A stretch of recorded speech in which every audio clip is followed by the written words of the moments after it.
Selamat siang Pak dan teman-teman.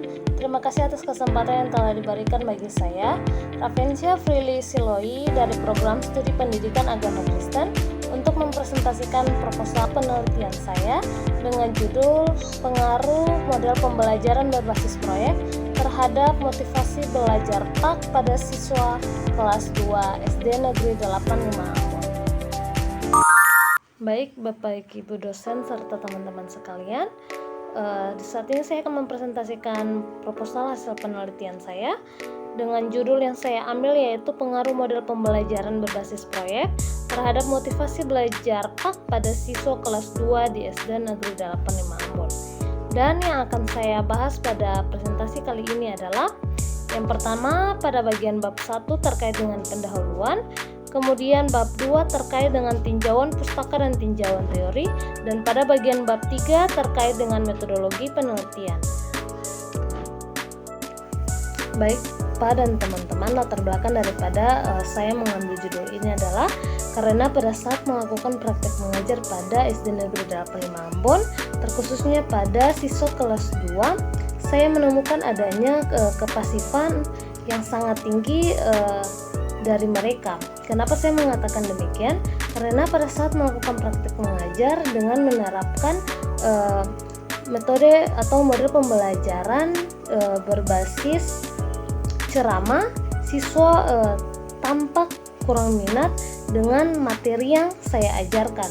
Oleh karena itu, saya melakukan penelitian ini dengan berfokus pada pengembangan motivasi belajar siswa melalui penerapan model pembelajaran berbasis proyek dalam mata pelajaran pendidikan agama Kristen dengan tujuan nantinya motivasi belajar siswa terhadap mata pelajaran pendidikan agama Kristen akan meningkat.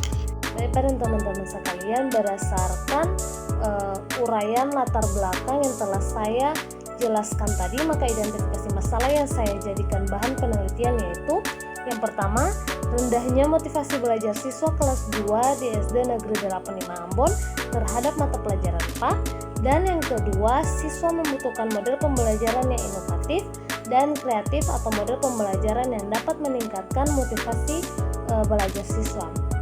Kemudian, saya rasa dalam penelitian ini perlu adanya pembatas masalah agar penelitian ini lebih fokus dan terarah.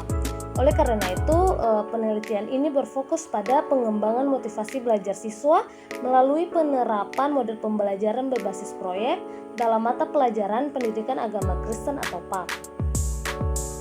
Baik, selanjutnya rumusan masalah dalam penelitian ini adalah yang pertama terkait dengan pengaruh model pembelajaran, yakni bagaimana pengaruh atau efektivitas penerapan model pembelajaran berbasis proyek terhadap motivasi belajar siswa kelas 2 di SD Negeri 85 Ambon dalam mata pelajaran pendidikan agama Kristen, dan yang kedua terkait dengan perbedaan motivasi. Jadi apakah terdapat perbedaan yang signifikan antara motivasi belajar siswa kelas 2 di SD Negeri 85 Ambon yang diajarkan dengan model pembelajaran berbasis proyek dan siswa yang diajarkan dengan model konvensional dalam mata pelajaran pendidikan agama Kristen. Baik, terkait dengan tujuan penelitian ini. Sejalan dengan rumusan masalah yang telah saya paparkan, adapun tujuan yang harus dicapai dalam penulisan skripsi ini, yakni yang pertama untuk mengkaji pengaruh penerapan model pembelajaran berbasis proyek terhadap motivasi belajar siswa kelas 2 di SD Negeri 85 Ambon dalam mata pelajaran pendidikan agama Kristen, dan yang kedua untuk menganalisis perbedaan motivasi belajar siswa kelas 2 di SD Negeri 85 Ambon yang diajarkan dengan model pembelajaran berbasis proyek dan siswa yang diajarkan dengan metode konvensional dalam mata pelajaran pendidikan agama Kristen. Baik Pak dan teman-teman sekalian, terkait dengan penelitian ini terdapat beberapa manfaat penelitian yang diperoleh, yakni yang pertama adalah manfaat teoritis dan yang kedua adalah manfaat praktis. Terkait dengan manfaat teoritis, dengan adanya penelitian ini diharapkan dapat memberikan kontribusi terhadap pengembangan model pembelajaran yang lebih efektif dan inovatif, khususnya dalam bidang pendidikan agama Kristen. dan dapat menjadi bahan pertimbangan dalam pengembangan kurikulum pendidikan agama Kristen yang lebih relevan dengan kebutuhan siswa dan perkembangan zaman. Selanjutnya adalah manfaat praktis yang pertama, manfaatnya bagi siswa. Penelitian ini diharapkan dapat membantu meningkatkan motivasi belajar siswa dalam mata pelajaran pendidikan agama Kristen, sehingga dapat meningkatkan hasil belajar dan prestasi siswa. Selanjutnya terkait dengan manfaatnya bagi guru, penelitian ini dapat membantu guru dalam menerapkan model pembelajaran yang lebih efektif dan menarik, sehingga dapat meningkatkan kualitas pembelajaran pendidikan agama Kristen dan dapat membantu guru dalam meningkatkan kompetensi mereka dalam menerapkan model pembelajaran berbasis proyek, sehingga mereka dapat lebih efektif dan dalam membimbing dan memotivasi siswa. Selanjutnya, manfaat bagi peneliti dalam hal ini adalah saya atau peneliti akhirnya mendapatkan pengalaman langsung sebagai calon guru serta mendapatkan pengalaman praktis dalam menerapkan teori dan metode penelitian di lapangan serta berinteraksi dengan siswa dan guru-guru.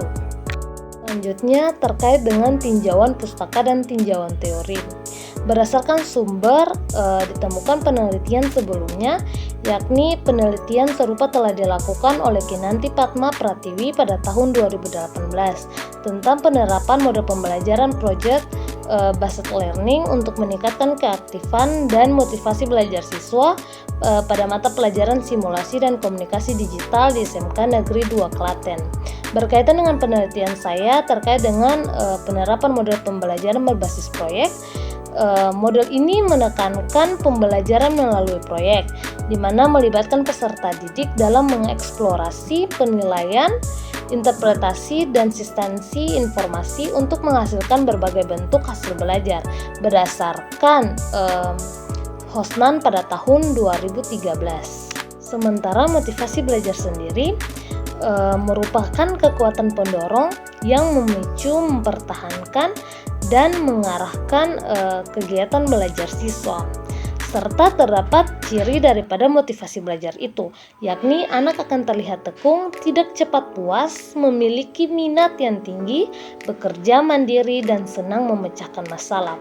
Selain pengertian ciri dan cirinya, terdapat juga fungsi daripada motivasi belajar itu, yakni dapat mendorong siswa dalam melakukan perbuatan, menentukan arah perbuatan, dan menyeleksi perbuatan daripada siswa. Serta terdapat faktor yang mempengaruhi motivasi belajar itu, yakni faktor intrinsik dan juga faktor ekstrinsik. Faktor intrinsik ini merupakan kebutuhan, hasrat, keinginan berhasil daripada dalam diri siswa itu. Sementara faktor ekstrinsik merupakan faktor daripada luar tubuh siswa, yakni seperti penghargaan, lingkungan belajar, kegiatan belajar yang menarik, maupun faktor-faktor lainnya yang dapat meningkatkan atau mendorong siswa untuk memiliki motivasi belajar yang tinggi. Baik pada teman-teman sekalian, terkait dengan metodologi penelitian yang saya gunakan dalam penelitian ini, seperti yang telah diketahui bahwa penelitian ini merupakan penelitian kuantitatif. Jadi pendekatan yang saya gunakan adalah pendekatan korelasi, yaitu suatu pendekatan untuk mengetahui hubungan variabel bebas X dengan variabel terikat Y.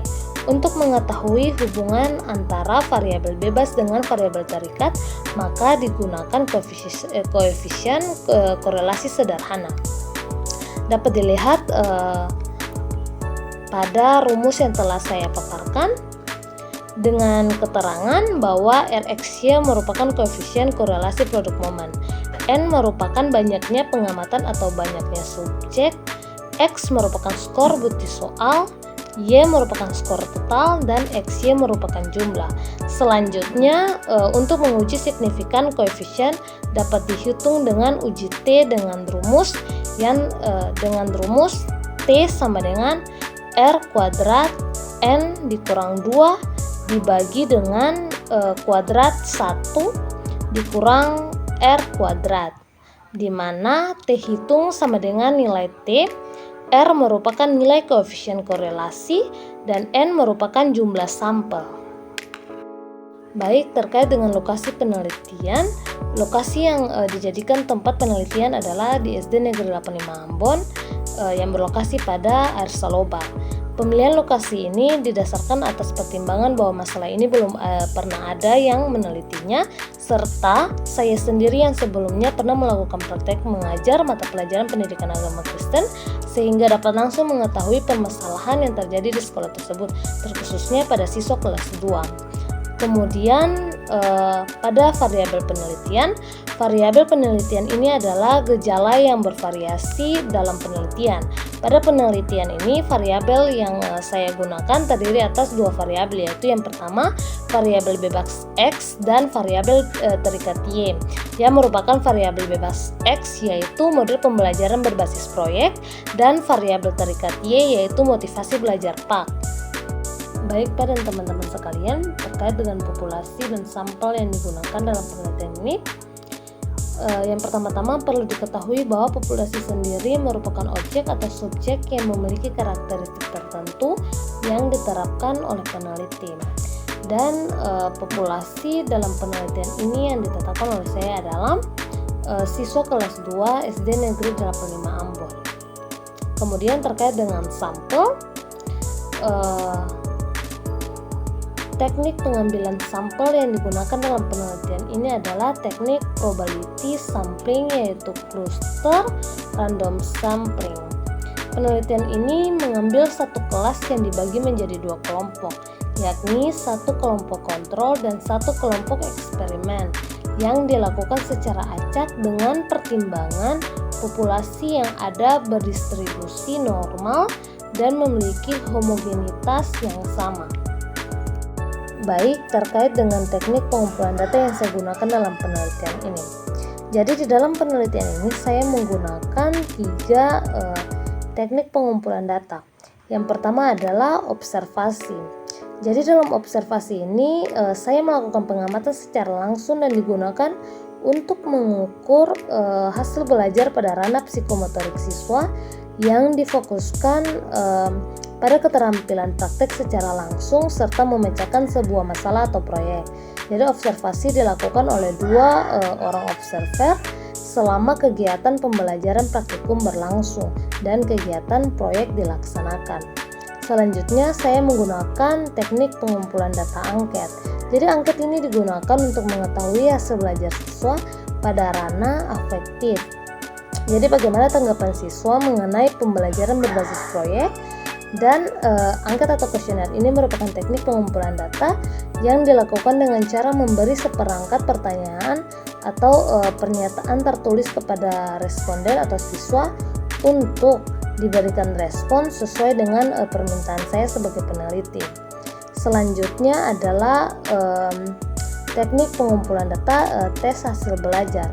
Jadi dalam teknik pengumpulan data ini saya memberikan 2 kali tes, yakni yang pertama tes awal atau pretest dan yang kedua adalah tes akhir atau post test. Jadi pada tes awal ini saya memberikan tes kepada siswa sebelum melaksanakan pembelajaran menggunakan model pembelajaran berbasis proyek.